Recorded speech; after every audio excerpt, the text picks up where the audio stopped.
Yeah, maybe there might be a few flaws in the slides, and I couldn't get time to prepare. So apologies for that, and in advance as well. Okay, so we'll start now. So yeah, so all this information is quite clear now. I think this is the 10th class, and yeah, we are following Podzar again, and we're in the fourth module. Hopefully, few more classes, and we'll finish this. We'll try to cover the most of it. Uh, since the total course duration is fixed, I'm not sure how much more will be able to cover, but I'll try to give an idea for all the modules. And the last class we finished transmission line theory and started with the transmission lines and waveguides. So the previous module we were looking uh, at the telegrapher's equations using voltage and current. Now we're back to electric field and the magnetic field. Okay, so we'll do a quick recap from like where we started with the transmission lines and waveguides, the module 4. Okay, so we looked at the history. So it's started with Heaviside, then Rayleigh, and then Southworth, and also Barrow. So uh, essentially, the waveguide things started in 1893, and then some developments, and finally 1936, the experiments were like the theory was verified by the experiments. Now, we briefly discussed about like what are waveguides, why we use it, like the reasons behind it. So all this theory like that we should know. So I borrowed it from Podza, so I need not worry about this. It's just a quick reading and it's fine. So we discussed about TEM mode, uh, TE mode and TM modes. So essentially, it was about uh, which field components are present regarding the direction of propagation. So if the wave is propagating in Z direction, so if like E, Z, and H, Z are not present, then it's a transverse electromagnetic wave.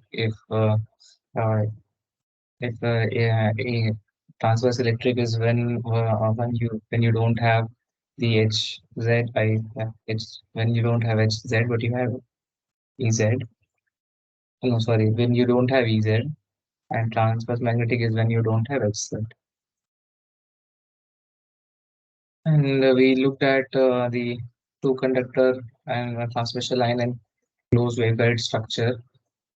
We discussed about the geometry uh, and we started with the general wave solutions for TEM and T phase. So so over here we are just representing the electric field and the magnetic field in terms of the transverse component and the longitudinal component. So the longitudinal components are the components which are in the direction of propagation, and any other component which is now perpendicular. So we are separating the field into perpendicular and longitudinal components. So the perpendicular components are the uh, transverse components. So we are separating them and writing in this form, and the spatial dependence is given over here. And again, we are writing the curl form of the Maxwell's equation. These are noted here. So we'll start our discussion from this. So we can using the e power j beta z dependence in this equation, we can just perform the curl on electric field and the magnetic field, and we'll get the sixth set of equations. The electric field and both magnetic field have x, y, and z components. So when you perform the curl operation, you'll get fields the x, y, and z components on the left hand side. You'll equate that to the hx, hy, and z, the x, y, and z components of the magnetic field, and you'll achieve this three set of equations. Similarly, for the second Maxwell's equation, we will get this. three set of equations. So we'll have this particular dependence over here, and then we can modify it in such a way that we can express hx, hy, ex, and ey in terms of ez and hz. And now, when on doing that, we substitute this particular variable over here. The kc square equals to k square minus beta square, and kc is the cutoff wave number. Now, in case of TEM, if you substitute, we know that the longitudinal components in the TEM waves are zero. So Ez and Z are zero if the wave is propagating in the Z direction. So if you observe over here, if you substitute Ez and Hz equals to zero, all everything all the components turn out to be zero. But issue is, the issue is that unless Kc square is equals to zero, k square which is k square equals to beta square, will have will have an undeterminate result. So what do? Is we discard this process, and then we go back to where we started out for taking the curl equation. When we do that, what we do is we substitute Ez and Hz zero over here in these six equations. And on doing that, okay, so we'll start here. So we've covered what we discussed in last class. Yeah. So we saw that we are starting, so we are substituting Ez and Hz into these six equations. And now, on doing that, if you substitute Z and Z0 over here in this taking these two equations and then equating it, so we see that we get this particular result: beta square Ey equals omega square mu epsilon Ey. And now this can be used to get this particular result where we have beta is equals to omega root under mu epsilon, which is equal to k, and hence the cutoff number turns out to be zero for TEM waves, as we saw in the previous slide. So this is how we show that the cutoff number for a TEM wave is zero. And yeah, and the Helmholtz now since we have got this. Now we need to solve for the other fields. Now we know that Hz and Ez are zero, but we still have Ex, Ey, Hx, and Hy to find out. We start with the Ex, and we use the Helmholtz equation. So it's yeah, and using so this is the equation, and we're solving for this. So this is a known form, and for e power minus j beta z dependence, what will happen is we get the, we see that the we achieve yeah, okay. Yeah, we achieve this equation. So essentially, we know that there is no dependence of electric field on the XY or Z component. So what we see that is on taking partial differentiation is that this is the only term giving the dependence. So only this particular term survives, and we get this equation over here that these two become zero. Now again,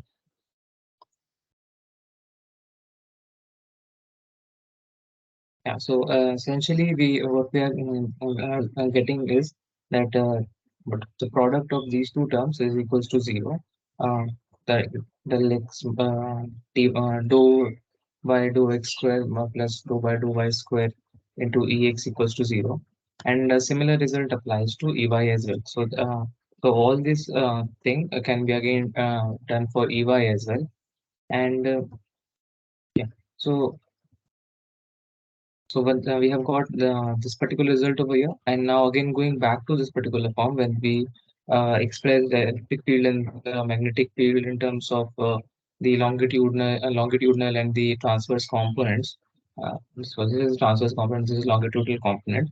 Now using this we can write this particular equation. So no do we don't have to get worried about like so many notations coming in. It's like we're just trying to simplify things using different notations because so Over here, what we are trying to write is del square t is equal to this particular thing. So if, like writing this is tedious, so we are just introducing new notations. So all these notations also are also present in Polesar. Don't worry.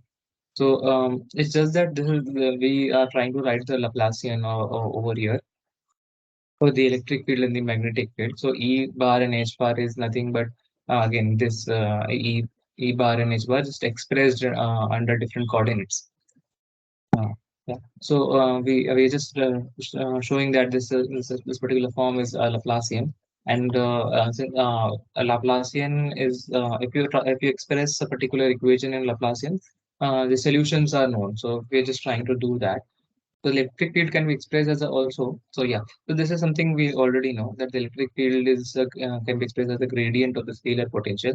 So we are now using a capital phi over here as to denote the scalar potential, and over here this is what is written over here. So electric field is given as the negative gradient of the scalar potential, and again this del t over here is the uh, this operation over here. So again, we just so this del t and this del t square are similar. This is the squares over here, and it is a transverse gradient operator in two directions. So we have x and y directions. And this is a transverse gradient in the two dimensions. So yeah. So also the curve this once we have written that electric field is it can be expressed as a gradient of a scalar quantity. This implies that if we take curl over here on both the sides, so we know that the curl of a gradient so this gradient is essentially meaning that this will turn out to be yeah. So curl of a gradient is from from the known vector the identity turns out to be zero. So hence the curl of electric field will be equal to zero. Okay. So this is this just follows one of the vector identities that you must recall, or you can also find it on the back of Pozar in the appendix section. So if we put curl on both the sides, this particular quantity will turn out to be zero. So we have curl of E equals to zero, and also this is also verified if you substitute the values from the previous slide, like the previous slide. So we have already expressed electric field in terms of Z. So yeah, and doing that, this will turn out to be zero. And again, we can also express this that divergence of D. Yeah, the divergence of the electric displacement is equals to epsilon times divergence this particular quantity over here, this operation over here, this operation uh, equals to zero. And now using this, if we substitute, we again see that the uh, this the scalar potential can also be expressed as a Laplacian. So all we were trying to do is show that this scalar potential can also be expressed as a Laplacian. And also, again, over here also we have shown that the electric field and the magnetic field are also in the Laplacian form. Now, so all this will come together as we proceed. So just try to remember the important steps over here. This expression of this particular Laplacian form, and this again this is already known to you that the electric field is a gradient of the scalar potential. And just remember that this capital phi is the scalar, so this potential over here, and this E bar and H bar are the electric field and the magnetic field. Just it's expand like it is showing the transverse and the longitudinal components. So so coming back to the basics, we can show that we know that the potential difference between two conductors can be written as by this form. So phi one is the potential on one conductor, and phi two is the potential on the second conductor. So so their difference gives the potential difference, and it can be also written as the integral of this about the electric field from first conductor to second conductor. So yeah, So phi 1 and phi 2 are the potential on to the two conductors, and the voltage between them is given as V12. And also the current flowing in a conductor can be given by the Ampere's law, so which this is already known so from like the electrostats. So some important things to note down is that TM waves can exist only when two or more conductors are present. And again, so special case of this is the plane waves are also an example of TM waves, since there are no field components in the direction of propagation. So we have seen that the plane waves do not have any field component in the direction of propagation. So they are also they are also plane waves. And in this case, since we are in the first point, we are seeing that the TEM waves cannot exist without two conductors. So this can be an approximation of case when we have two transmission line conductors, and what is happening is these two conductors are can be two plates, and they are separated to infinity. So there are two plates at infinity, and within those plates we have the electric this TM wave propagating, which can be approximation of the plane waves. Now, the these results show that a closed conductor, such as a rectangular waveguide, cannot support TEM waves, since the corresponding static potential in such a region would be zero. So, this result comes from over here. So, if there is just one conductor, what will happen is that this potential difference will either turn out to be zero or a constant, and which will lead to which implies that there is no change of so which implies this particular electric field will be zero. So so need not worry if you don't follow everything. So once you go through the text again and the derivations, and this will become clear. Anyways, I will not dwell much on this. I'll let because the more you try to explain someone this why a TM wave requires two conductors, the more confusing it gets. So I'll let you read the text first, and if you cannot follow, we can again discuss on this. So this is a very popular question in among faculties taking Viva. So yeah, try to stress on this when you go through the text. Also, I'm a bit in a rush because like I have also not prepared a lot of slides to cover. So this will be a short class, and I need to go back to the hospital. Yeah. But anyways, so yeah, do follow the textbook and trying to get you through, like give you an idea what is there. Now,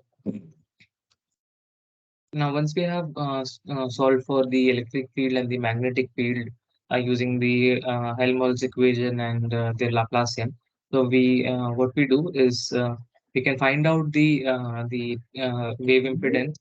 Uh, we can find out the wave impedance by taking the ratio of the electric field and the magnetic field. With the so if you go back to the equations that the slide before the previous one, we can substitute the value for Ex and Hy. All we need to do is put Ez and Hz equal to 0. You will get the ratio, and we again we know that uh, this beta and omega can be substituted, and then this can be simplified to mu by epsilon, which turns out to be eta. And similarly, if we use the other set of equations, we can, instead of using Ex, we can use minus Ey, and Hy, instead of Hy, we can use Hx. So on doing that again, we achieve the same wave impedance. Now, combining these two results, or what we can do is we can just we can write the magnetic field in terms of the electric field. So I'll let you figure this out. So this is very simple. All you need to do is use these two equations and the equation from the previous slide where we wrote the electric field and the magnetic field in terms of the transverse and the longitudinal components, and you'll get back to this. Well, maybe I'll give this as an assignment, coming the next assignment. So one thing that you should note that that we do not confuse between the characteristic impedance and the wave impedance. So this wave impedance is only a property uh, of the material. Okay, so, and the characteristic impedance is the function of the voltage and current and the geometry of the material as well, um, the material filling the line as well. On the other hand, the wave impedance is only dependent on the material constant. So it will only depend on the mu, epsilon, and sigma, and does not depend upon the how the uh, wave guiding structure or the geometry is made of. So do not confuse between these two different quantities. Now, so far we were looking at the TEM waves. Now we'll come to the TE waves, where we have Hz equals 0 and Hz is not equals to 0, but again Ez is 0. So this is the point where we differ from the TEM waves. So Hz is now not 0. So what we do is, again, the set of equations that we have already seen, we're expressing the hx, hy, ex, and ey in terms of Ez and Az. And in the previous case, when we substituted Ez and Az equals to 0, it did not follow. But now this over here, this particular like these equations will be just fine. So what we do is we just substitute hz equals to 0 and uh, Hz not equals Ez equals 0, Hz and Hz not equal to 0. So we achieve Hx, Hy, Ex, and Ey as these four equations. So Ez is 0 now. And so we already have Hx, Hy, Ex, and Ey. And all we need to do is find out Hz. So once we have Hz, we'll just take the partial derivative in terms of either x or a y, and then multiply with these quantities and get the final value. So, taking the Helmholtz equation, and since we know that the Hz can be expressed of something this form, so we know the Z dependence is somehow like this, and the XY dependence can be written by this form. And so using this can be reduced to a two-dimensional form. So, yeah. So we what we did is we just substituted this over here, and we concluded that uh, this particular term turns out to be 0, and we have kc square equals to k square minus beta square. So yeah, so this is the results from the previous slide when we substituted the hz's dependence on x, y, and z. And one thing that you must know that in this case, since kc is not equals to 0, the propagation constant is written in this form and is generally a function of frequency and the geometry of the line or the guide. Okay. So this is an important observation. So that the propagation constant is a function of frequency and the geometry of the waveguiding structure. And due to this, these equations must be solved using the boundary conditions for a specific geometry. So we cannot just generally write a solution. We'll need the boundary conditions to solve this set of equations. So in the coming and few more slides, we'll solve for the TEM case uh, for parallel plate wave today. And then we'll in the next class we'll look at more things in parallel plate waveguide and the rectangular waveguide. So just remember that you have this equation, and once you get the geometry, then you can substitute the boundary conditions and solve this. So and also in Postart they have very nicely summarized these steps. So and do take a look on that. The T wave impedance can be again found as the ratio of the electric and magnetic field. So using that, we see that this becomes k eta by beta, and now we also see that this is frequency dependent. So beta over here can be expressed in terms of omega, and yeah, so this is a frequency dependent thing. Again, T waves can be supported inside closed conductors as well as between two or more conductors. Yeah, so this is important. TEM waves cannot be supported without two conductors, but TE and TM waves can be supported in two like uh, using one, two, or as many conductors as you want. Now, quickly doing the same operations on TM case. So in this case, over EZ is not zero and HZ is equal. And so again, four equations, and in substituting HZ equals to zero, we get this set of equation over here. And again, just again, if you see that Hx, Hy, Ex, and Ey all can be just found out if we only knew Ez. So what we do is we try to find out Ez from the Helmholtz wave equation, and in this again we express the electric field by this form, that electric field is a function of x and y, and we already know the z dependence. Now once using this, if we substitute it over here and then solve it, we find out that this particular term turns out to be zero, and we again have Kc expressed in terms of k and beta. Now, again, the same observation that this propagation constant is a function of frequency and the geometry of the wave guiding structure as well. And hence, we must solve these equations for whatever geometry that we have. We can the solutions will be geometry specific. So then hence solution will differ in case of parallel plate waveguide, rectangular waveguide, or circular waveguide. Depend yeah. So for every type of waveguide, will use that particular type of boundary condition. And again, writing the wave impedance by taking the ratio of the electric and magnetic field, we can express it like this over here. And this is also frequency dependent. And repeated observation that the TE and TM waves can be supported inside closed conductors as well as two or more conductors. So that's it for the TEM, TM, and T case. And one thing that we missed over here was the again we what we're doing is that we try to do the math without the attenuation, and then just include it by modifying the propagation constant. So again, attenuation, like the general definition, attenuation in a special line or a waveguide can be caused by either dielectric loss or a conductor loss. So these are the two types of losses.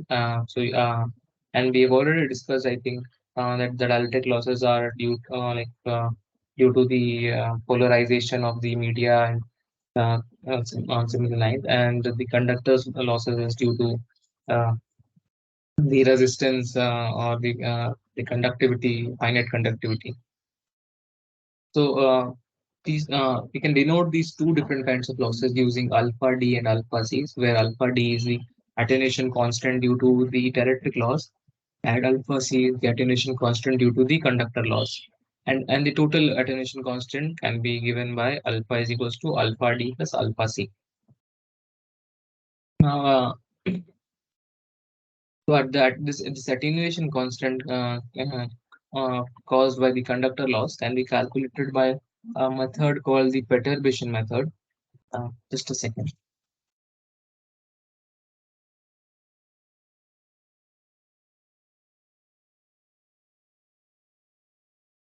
Yeah, sorry about that.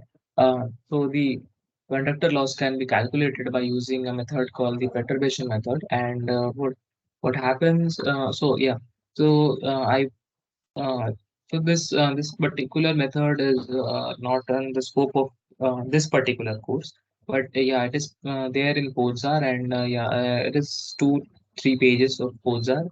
If you're interested or curious, you can go through this method.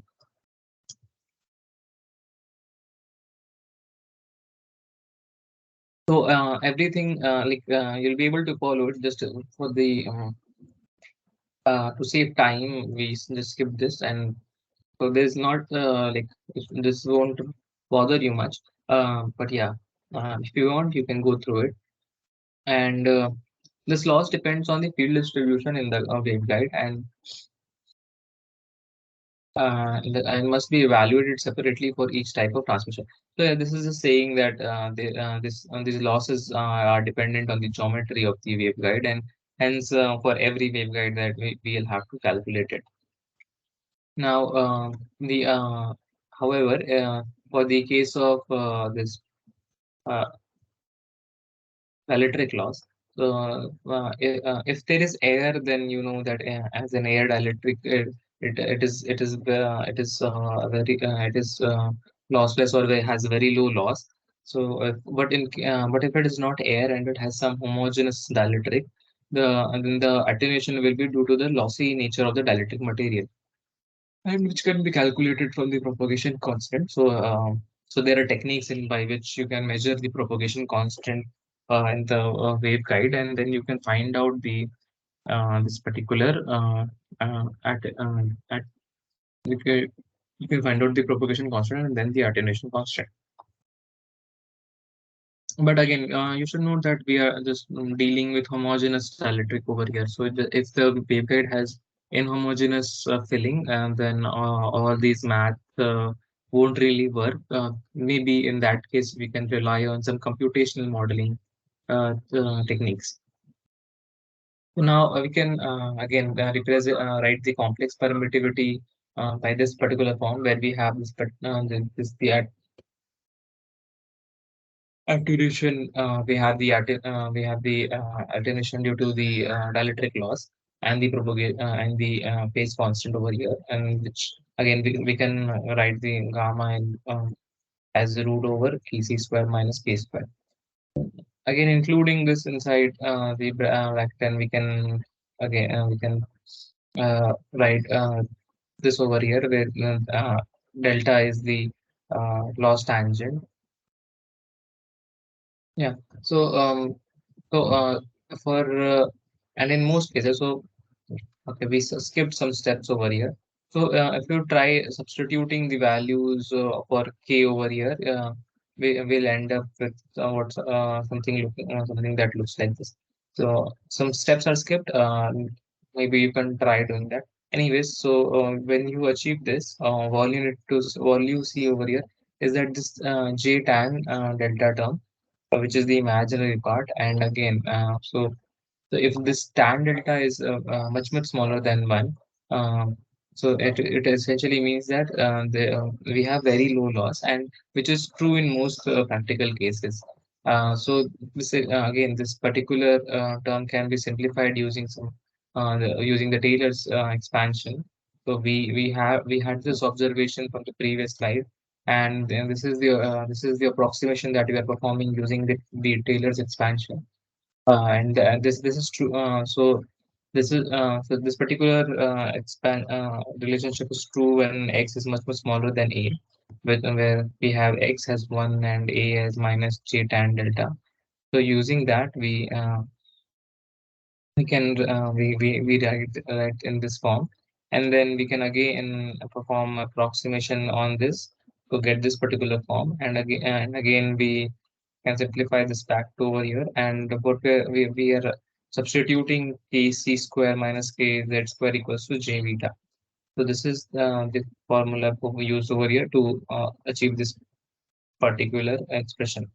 Now, in these results, we are noting that uh, k equals omega root under mu naught epsilon r is the real wave number in the absence of loss. If we don't have any loss, which implies that this particular uh, term, yeah, if we don't have any loss, this particular term turns out to be zero, and uh, the real wave will have a wave number which is real, and which will look something like this. I hope I'm. Let me give me a second to send this. Yeah. So this is k, right? K over here, and if j tan and delta is zero, so k will only be this particular term over here. And it also shows that when the loss is small, the phase constant b and beta is unchanged, while the attenuation constant due to dielectric is given by this expression over here. So very just a second. The loss is small, the phase beta is unchanged, which means that this particular loss is small and phase constant beta is unchanged. Yeah. while the attenuation constant due to dielectric is given by alpha d tan square this time over here. Yeah. So if the loss is small, that is the tan delta is small, and we are able to perform all these like simplifications. So this particular the imaginary part is essentially unchanged, and the alpha d is given over here. And one thing we can do is this is true for TE and TM waves. And for TEM waves, we have seen that Kc is equals to 0, which implies beta is equals to K. So what we can just substitute beta equal to K over here, and we just get the final result for alpha, this particular the dielectric attenuation constant due to the dielectric loss as K tan delta by 2 Napier's per meter. And this is for the TEM waves. So as a special case for this becomes a special case for this expression over here. So okay, before we start the next section, maybe I'll just take a pause over here and let you recollect that whatever we have gone through, and if you have any specific questions that you weren't able to understand, and like it's the steps we went through. Yeah, doing following the math is a little difficult now that there are so many variables and expressions and terms. Half of it is not even English. This alpha beta things. So yeah, that might become difficult to follow.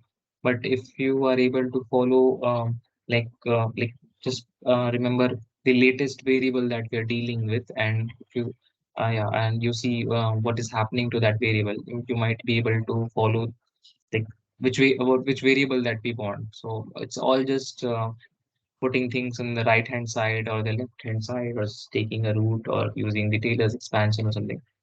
But yeah, so maybe we'll quickly go through for revision for myself as well. I thought that I might have rushed through quite a few things.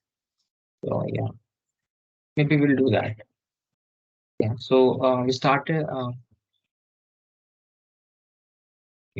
TM. So we derived for the TM waves, right? Maybe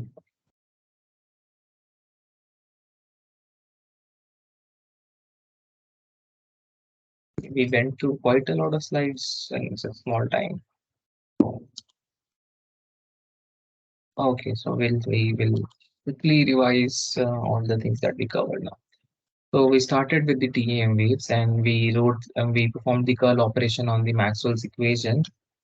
Took these two equations, found out the phase constant over here, which turned out to be equal to k, the wave number, and for the case of TEM waves.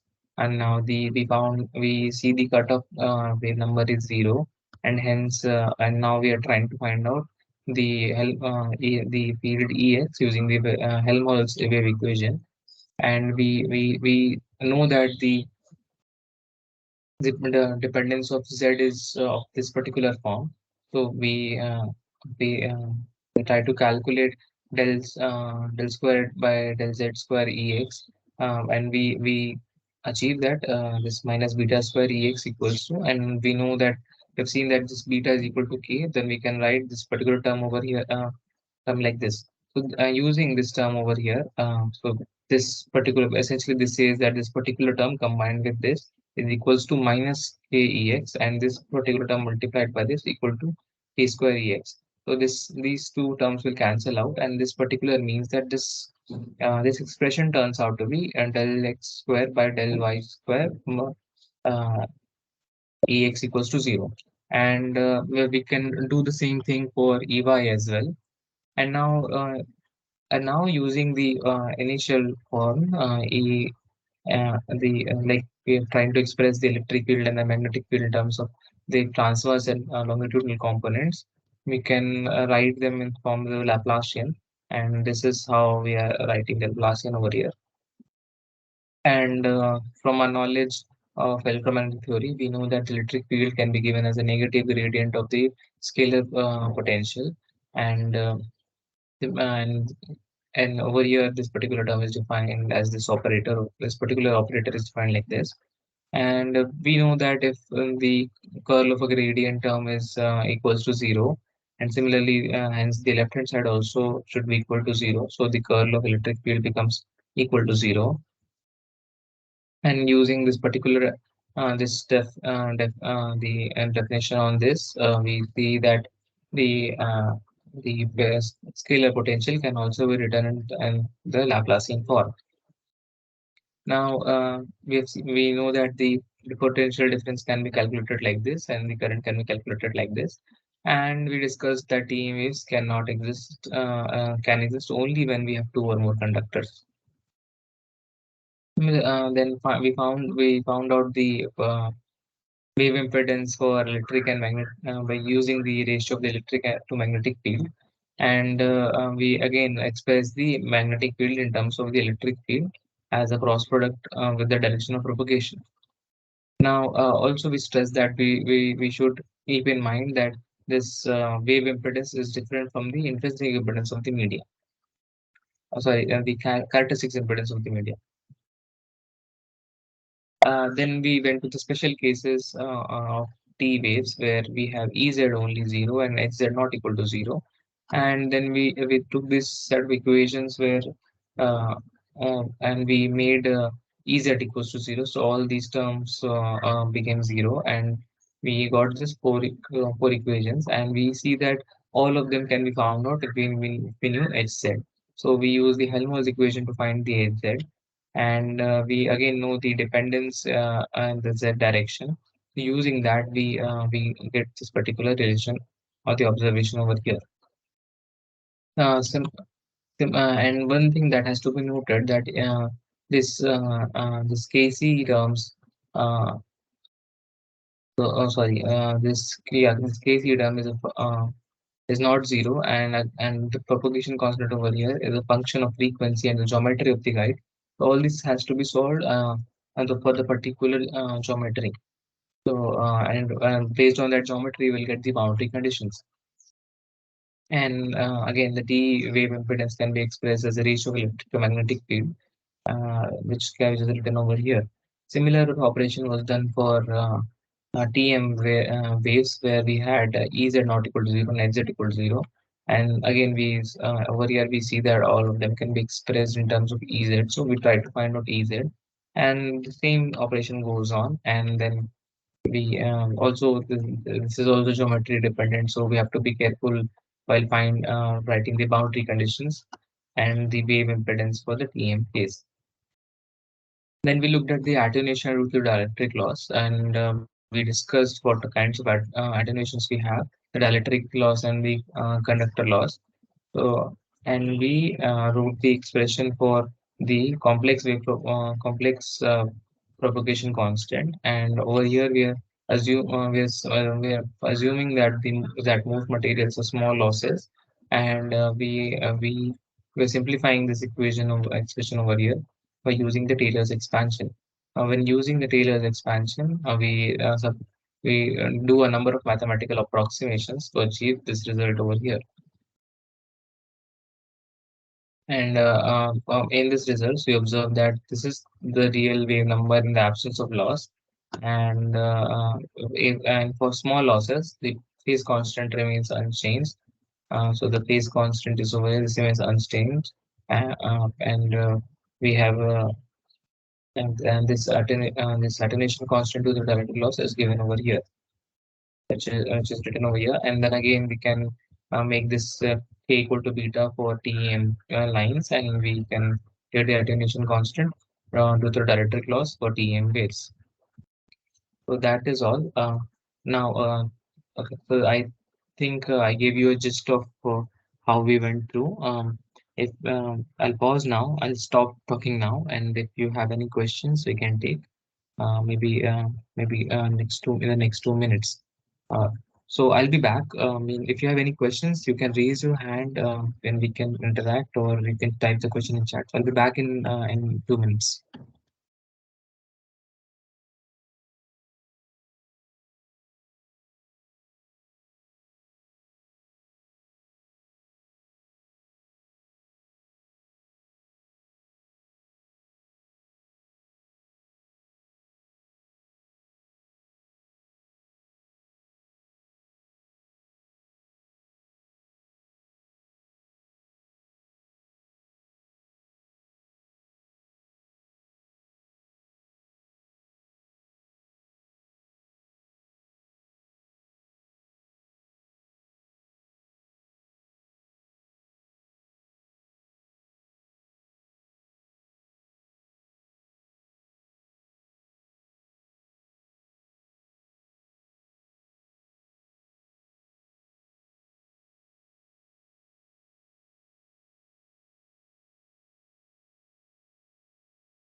So any questions?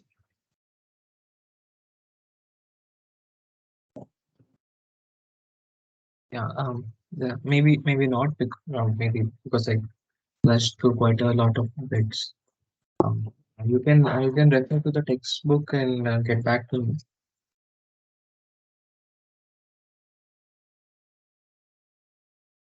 Anyways, maybe we'll continue.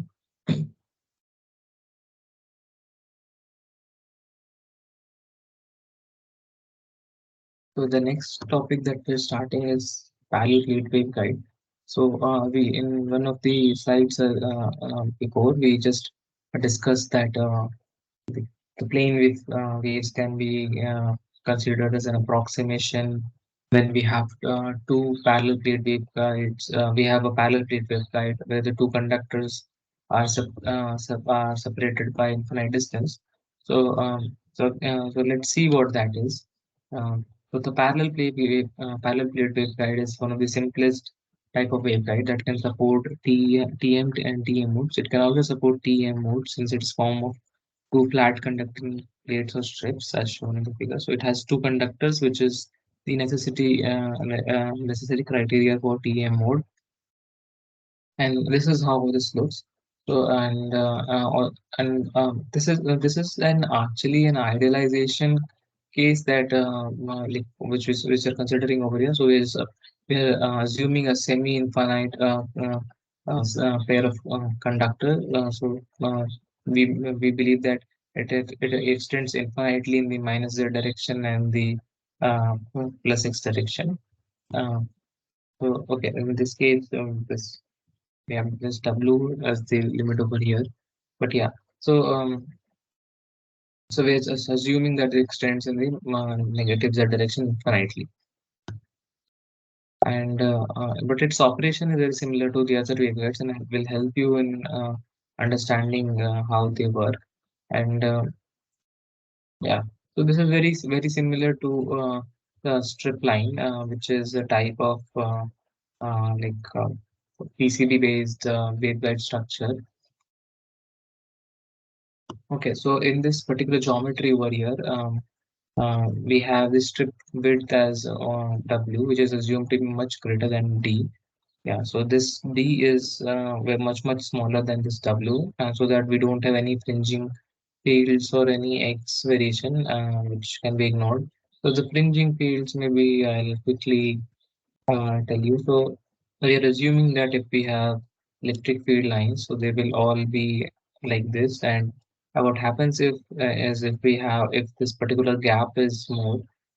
Anyways, at the end, so this gap will actually become due to this ends, the fields become something like this.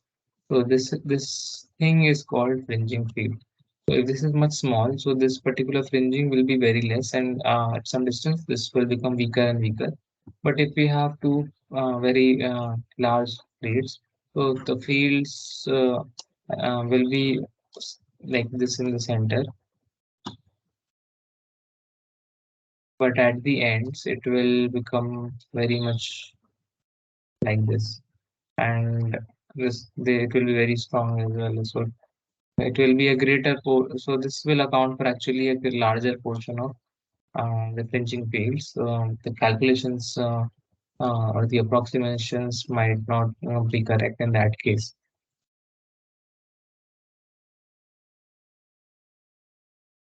There's something wrong with my pointer. Yeah. So, so we are ignoring any fringing fields, and we're assuming that this D is much smaller than W. And inside these two parallel plates, we have a material whose permittivity is given as epsilon and permeability is given by mu.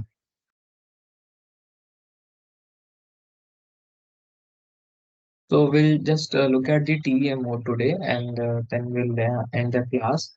And in the next class, we'll start with the TEM and TE modes. So the and we have already seen that the TEM mode solution can be obtained by solving the Laplace's equation for the electrostatic potential between the two plates. Yeah. So we have already performed some of mathematics already. All we'll do is just handpick those particular equations and just put the boundary condition. So this we have so what we have to do is we have to solve for phi, and this was the Laplacian for the phi that we have written in that we found out in the previous the previous thing when we were looking at the TETM modes. Okay, so this is phi over here, and this particular phi, this gradient, this scalar potential is we are looking at this region inside the waveguide. So between so we have the limits on x as from 0 to w and y from 0 to d. And if we assume that this bottom plate is at the ground is at zero potential and the top plate is at V naught, then the boundary conditions can be written as phi x comma 0 equals to 0. So this is x equal to 0 over. So yeah, so we have so the y value is equal to 0 over here, and for any x this will be 0, and for any x but y equal to d, which is this height over here, it will be equal to v naught. But because there is no variation in x, the general solution of phi xy can be given. So this is something we have borrowed from mathematics text, that if we have an equation looking like this and boundary condition looking okay, if we have an equation looking like this, we can write a solution in the form of a plus by. And for this particular boundary condition, we can just calculate the constants a and b, and we get them to be v naught pi by d. So this is how the potential is scalar potential is varying, and we can now just write the transverse electric field by using the gradient of phi. So and now we have the electric field as the transverse electric field as minus v naught by d and the y direction. So yeah, I hope this was okay. So we did a lot of complex mathematics in the previous like unit, like the previous slides, and now we are just using this particular Laplacian over here, and the boundary conditions and this general solution we borrowed from math textbooks, and let's gradient to find out the electric field. So this should not be that complex to follow, but if you have any questions, you can ask.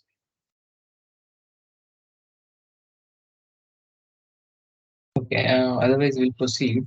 So we had this particular so we had the Laplacian of the plus scalar potential, and using the boundary conditions we saw that we don't have any variation in the x direction, so a solution would look something like this.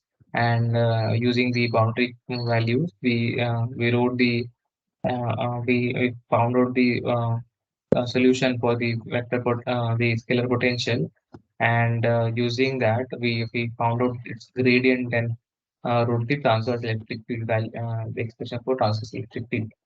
And now the total electric field can be given by this the form. So we use this value and just so this is the dependence for x and y, and we know these are dependence which looks like which is of this form e power minus j k z. So this is the total electric field, and from over here we have the k as omega root under mu epsilon, which is the propagation constant of this TEM wave, and the magnetic field can now be just so we derived this particular expression right in the previous slides, and so just performing a cross product gives us the magnetic field value as well. So this is what the magnetic field will look like, and this eta over here is the intrinsic impedance of the medium between the two parallel plates. So we have the propagation constant, the intrinsic impedance, the electric field, and the magnetic field. So we have defined all this, and so summarizing over here.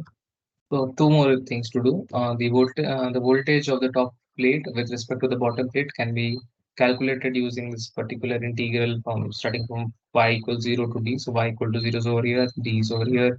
We have the electric field between these two plates, and integrating we get the value of the potential difference, and the total current on the top plate can be found using this. integration from the current density from starting from 0 to W. So this is x equal to 0, this is x equal to W, and we're integrating the surface current density, the z direction. So we're in this particular direction.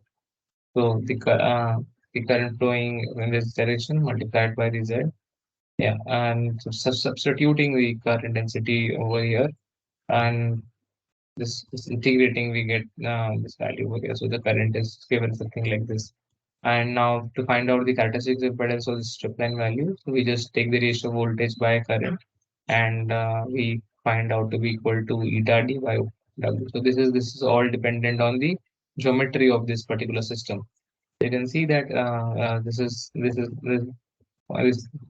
a constant dependent only on the geometry and the material parameters. So it is yeah, irrespective of what frequency that you are sending through. So this is not a function of frequency. So for any frequency, this impedance will be the same, and the phase velocity is again also constant. So it turns out to be the velocity of the wave propagating in this particular medium. Yeah, that's it. I hope you were able to follow. Maybe I'll go back to the previous slide and let you look at it. So this summarizes the TEM mode calculation for parallel plate waveguides. If you have any questions, we can take that now, or if you want to go through the text and then come back, that is good as well. Other, otherwise, if for no questions, we'll end for today, and we'll again try to meet tomorrow.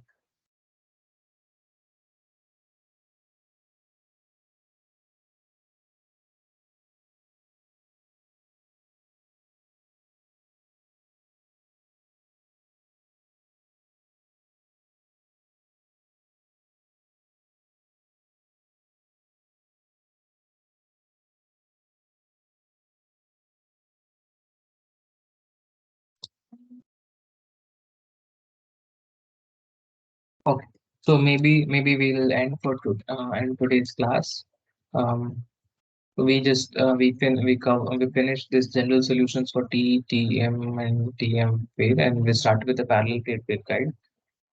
Next class, we'll finish the parallel plate waveguides and start with the triangular waveguides, and maybe we'll just skip the circular waveguide and start with the next topic. We can go through the circular waveguides, and if you have any questions, we can discuss those in the class or offline as well, like through in group as WhatsApp group as well. So that is all that we wanted to cover today. Yeah, thanks for joining. I see.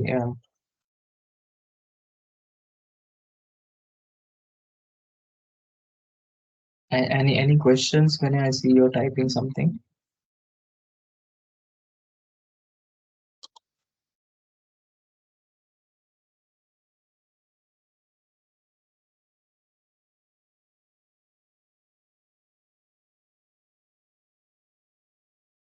Okay. Maybe there could be some issue on my end. Anyways, let's stop for today. And yeah, thanks for joining.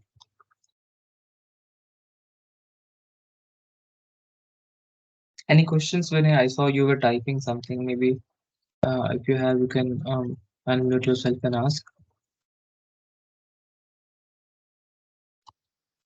Okay. Maybe I'll stop the recording now.